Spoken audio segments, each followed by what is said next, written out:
don't understand when somebody's successful because they carried a lot of weight on them. See, we have not seen people successful and free. So now when you see somebody that's successful and they bound, it's kind of difficult. You think that they doing too much, or they got so much going on. But it's a whole nother ball game when you see somebody that's successful and they free. Yes, God. But the one thing I learned is that you got to learn to have people in your corner that will affirm you. Look at somebody say affirm you. So God took me to David. And David and Jonathan had this relationship between one another. And this relationship that David and Jonathan had, Jonathan validated David in so many ways. Because the truth be told, David was never supposed to be there. So I got anybody in here today that's serving in some kind of capacity, they say, I should even never been there. And so here is David. David is validated by Jonathan, and Jonathan is now the validation for David. Now Jonathan and his daddy is killed. And the one person that David had to believe in him is now gone. He's dead. And I started to think about that. I ain't crazy. But sometimes when I don't know if I'm just the only one in the building that does this, but I wish that some dead folks were still alive.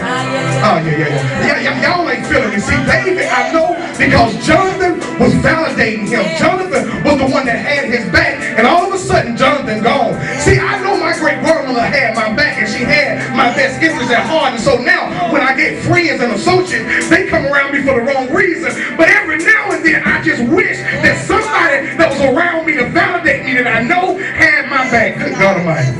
And so here is David. David now, he is in his kingship now, and Jonathan is gone. But see, when you got people that got your back, oh Lord have mercy, when you got people in your life that have your back, you remember you want to be associated with anything that's associated with them.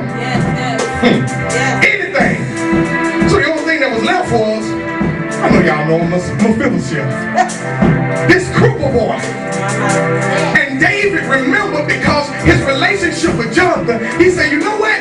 I wonder if he got any relatives. See, when somebody leaves an impact on your life like that, you remember them. Is there anybody in here that can look back and say, is somebody in my life, if it had not been for her, or if it had not been for him, I don't know if I would be here right now. Grandmother gone, granddaddy gone, but if it had not been for them, I don't know if I would be here now. But every now and then you want some folks in your life that they're going to tell you the truth and they tell you how it is. That you're going to be straight up with you.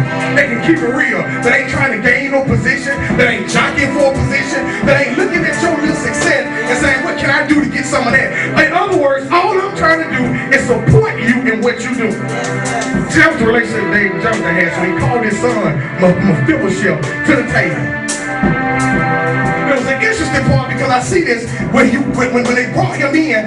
I can almost imagine that David was looking for somebody totally different. And here comes this crippled boy in the place. Now he was dropped by somebody else. But here it is. They're all sitting at the table. And the one thing about Mephibosheth is he had a chair that was set out for him. And he probably sitting there looking, man, I can't get to the chair for whatever situation, somebody dropped it. But this is the other part. Once they got to the table, they were all on level playing field. And so here it is. Sometimes in our life, we look and we say, God, why haven't you fixed my situation? For me and Mephibosheth, my whole thing would have been, why you just didn't let him walk again?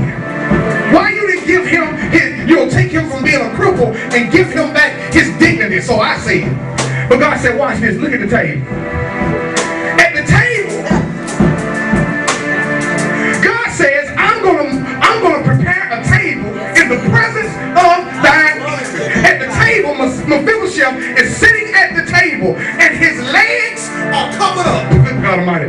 God wanted me to inform you this morning that he got you covered. I don't care which way you look, how you look at it, he has you covered this morning. I know you crippled in some areas, I know you defective in some areas, but God has wanted me to tell you this morning that he has you covered. Look at your neighbor and say, I'm covered.